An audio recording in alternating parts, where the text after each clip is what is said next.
Hey guys, how's it going? It is I, the real Randy Chavez, coming at you today with a VV OMI update video. Guys, if you're new, welcome. If not, welcome back. I love y'all. Everyone say hello, Dashi. Hello, Dashi. Commenting, liking, subscribing is a free way to help support the channel. Non-free ways are Patreon, smashing that thanks button down below. So we do have a little bit of OMI news today. I'll get to the OMI news, I'll do an OMI price prediction, and then I'll go and talk about some other stuff involving VV and collectibles and what I think about what Reese had confirmed today on Spaces. OMI today down about 9%. This is, even though we did have $2.3 million in trading volume today, which is pretty good comparatively. Last week we would have about 500,000 in volume, so we did a lot. But there was a lot of people taking a lot of profit, people that bought from 0.0012 to 0.0015. When it reached about 0.0019, all the way down to 1.8, 1.7, 1.6. It's now 1.68, 1.65. So this is about in the accumulation zone that people kind of wanted. If you go and you have something like that, that's like, okay, this is fine. For me, as I get more funds, hopefully this month, but probably next month, I will go and buy a little more OMI. The goal is to get 150 million before the end of the year. I do have a couple of things that I am stacking and a couple of sets that I'm completing, but more on that in a minute. Reason why I'm excited about this and how much time do we think we have left? If you take a look at, crypto pay-in. Crypto pay-in, that is going to add gems to the liquidity pool so that people can eventually use OMI to buy those gems. That OMI will get burned, so that's going to be really great. But that's not going to be for several months. The crypto pay-in will come in, I think, the next 6 weeks, give or take. It could possibly even be this month, but let's give them a little break. Let's say next month. That is going to pump the collectibles. So I'm buying a couple of collectibles right now. And again, more on that in a little bit. I think that right now we would probably have, because that won't affect the burn rate just yet. Let's say we have 3 to 6 months left of stacking, before, Reese even before had said that he thinks the crypto might have bottomed in over summer. It's not financial advice. It's just him, his view on things. And I would say that I might agree. Maybe we get one more leg down. Maybe we get one more push down once the U.S. finally announces officially a recession. We have been in recession for several months now, but the government changed the definition of it. It's a whole big thing. Anyway, let's say we have 3 to 6 months left. I'm fine with accumulating December. I had negotiations, being real, had negotiations to try to do something with certain things that I own for a lot of capital. That happened to have fallen through, I think, for the best. I think Dashi's very good where he is. But I'm okay with stacking OMI later in the next month or so. And why I'm getting some sets right now is because I think we have some time. I think that even though I believe OMI, let's say by 2024, let's say we have a $10 billion market cap at that point. That'd put us at around 3-ish cents, maybe 3.3 cents with no burns. Obviously, there is going to be burns. Akomi had just said, we're going to light 5.6 billion OMI on fire from the Business Development Fund, which is really great. So I think that's pretty conservative for 2024. I think, next year we have like all-time highs, 1.2, 1.5 cents. So to say 1.5 cents by next year at some point, I think by 2024 we can double that. And that is going to be the next Bitcoin halving. That is going to start the run of the next bull market. And I think by 2025, we'll kind of be at the height of it. What would be at the height of it? If you have Dogecoin that had like $90 billion market cap, like last year or 2 years ago, with an insane supply, next to no utility. The only really, it's because Elon Musk had been pumping it. And he still does. He might actually have a use case for it at some point. Maybe you could pay for it for your blue check mark in Twitter. Maybe you could, something having to do with Twitter or any of the other companies that he controls. I think that us having a $30 billion market cap, with no burns, we'd be at 10 cents. I think that's pretty reasonable. Let's say we go down to under 300 billion circulating supply. So we get to like 275. Then that's a little over 10 cents. I think we can get to where Doge was, but even if we don't, even if we, in the next bull cycle, with all this utility, with all of the Metaverse token being baked in, even if we just get to $60 billion market cap, which is not where Doge was, that's over 20 cents. So I think we do get to where Doge was last bull run. I think we do get to 90 billion because people don't really see market caps. People see, oh, we can go to $1. We can go to 10 cents, whatever it is. When we get like 1 or 2 cents, next year, people will be like, oh, this is so cheap. It's a couple of pennies. I'll just buy a bunch for a couple, and get a couple pennies and go to 5 cents, go to 10 cents. And this is where the stock market kind of has an advantage. It's a double-bladed sword. I've asked this question to David Yu, actually, saying what he thinks about ETFs coming into crypto. Because what do ETFs do in the stock market? Well, they go and they take dumb money out of the out of the supply. People that don't know what they're doing can put their money into an ETF. The VOO, the SPY, pick your poison. Doesn't really matter. And it will give them a decent 9% return each year. Now, obviously, if you're me or if you're anyone that's been in crypto for a little while, 9% is nothing. 9% is garbage and you should be ashamed of yourself if you get that. But if you are looking at crypto where we do not have any ETFs, there is a lot of dumb money that is present, and you don't have what you have in the stock markets. So what's going to happen is, by accident, we'll get a bunch of the dumb money. And obviously we'll get a bunch of smart money too that's looking in, oh, it's a metaverse token. Oh, it's got a bunch of use cases. Oh, actually, if Mana and Sand got to nearly 10 billion market caps last cycle, and all you could do is do stuff within those metaverses, and I use that term very, very loosely. There's not much you can do there. Like, have you seen their metaverses? Have you seen like their groups on like Telegram and Discord? We have much higher KPI. We have much higher engagement on Twitter. Smart money will choose us, and dumb money will fall into us accidentally because they're not going to know market caps. They're just going to say, oh, 10 cents. We can go to 30. We can go to 50 cents. Go to $1. And I could picture that happening just because of the use case. And that's not including the fact that we may or may not have a thing with SpaceX. If Elon Musk mentions us, it's over. I'm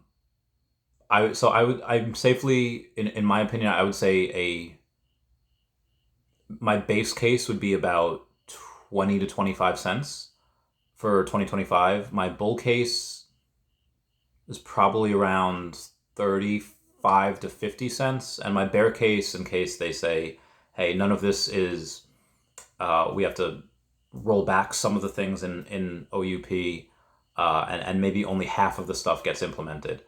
I would still say 10 cents in my bear case. I would also like to say that this is the future. Obviously, anything can happen. Nobody, I don't think, predicted Russia rolling into Ukraine earlier this year. But I want to talk about what I'm doing right now. What sets did I just complete? What am I stacking? I'll show you. And I'll also tell you the reasons why.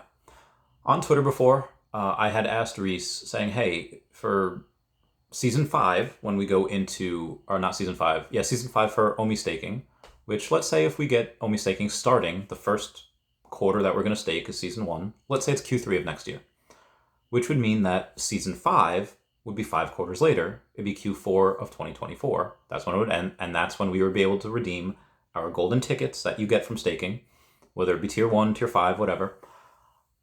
You can redeem those for land. I said, at that point, will you be able to have purchased land outside of having tickets, like at some point in late 2023 or 2024, wherever it is? And he said, yes, most likely by that point, you will probably be able to buy land separate from the golden tickets. I said, okay, great. He's like, yeah, he'll probably have a couple of estates. When he said couple of estates, just for Akomi and Vivi, that implies that there's going to be different tiers of land, like tier 1, tier 2, tier 3, maybe different classes like they have in Earth 2. And that also implies that, and this does not, maybe this suggests or confirms that there are other licensors, there are other IPs that will be building within the Vivi and Akomiverse itself. Now, I do not know what they are. I don't even know if that's true. That is just something that's how I'm interpreting Reese's words. We could very well not have that at all. It could very well be, our licensors are having something, the Mermicorno or the, I don't know, Universal Metaverse is going to be completely separate, but you can get there for free, maybe with a DeLorean or, the Flying DeLorean, whatever it is.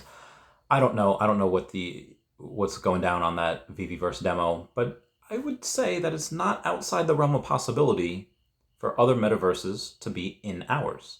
You go through a door, and then suddenly you go to Kripken Land. I don't know.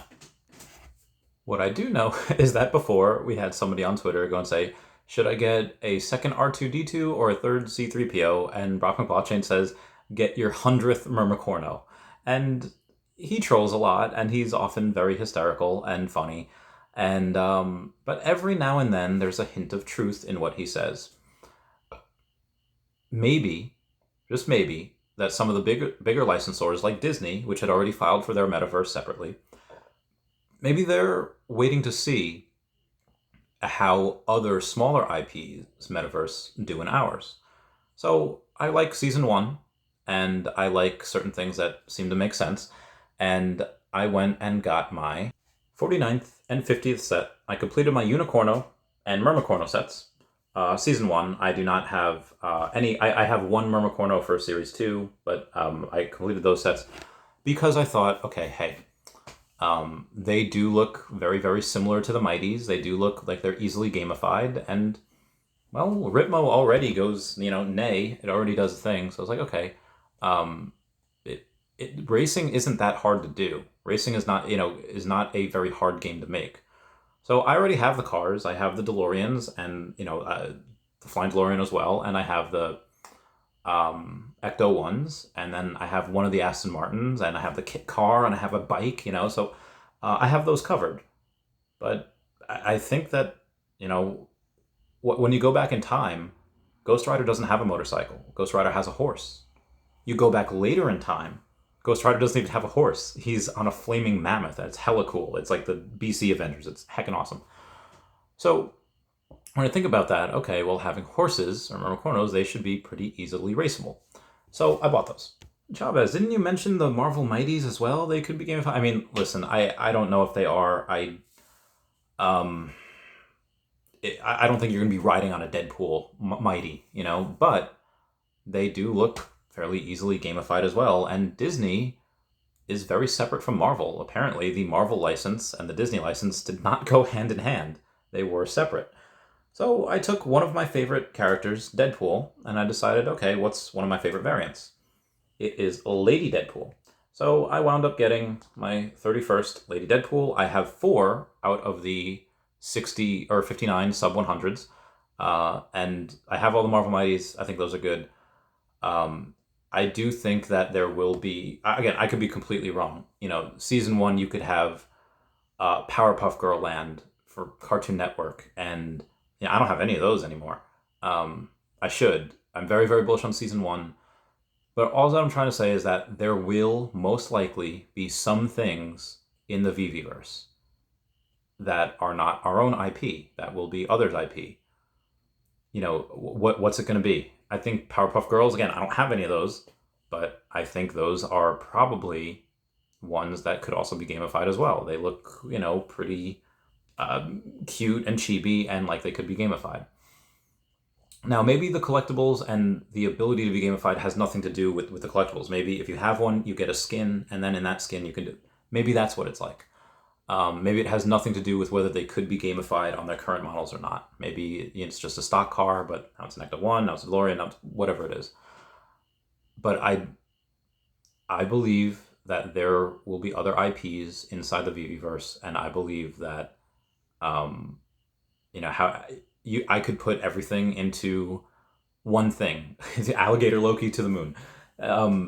I doubt that's one of the things that would be gamified, and I have more of those than anybody else. What it would probably be, it's going to be something, probably a smaller IP, and I'm just trying to diversify and get as many of them I can. So even if I only have one of them, that's fine. Like I'm not sitting here stacking, Nessie Kripkins. I have the set, but I don't really think that's gonna. I mean, it could. That they're pretty chibi as well. Anyway, guys, that's it for me today. Please comment, like, and subscribe. Comment your favorite theories on who the IP or what IPs you think would be great in the Veveverse, which ones you think they are. And I'll catch you later. Everyone say bye-bye to Dashi. Bye-bye, Dashi. I love you guys. Bye. Meow, meow.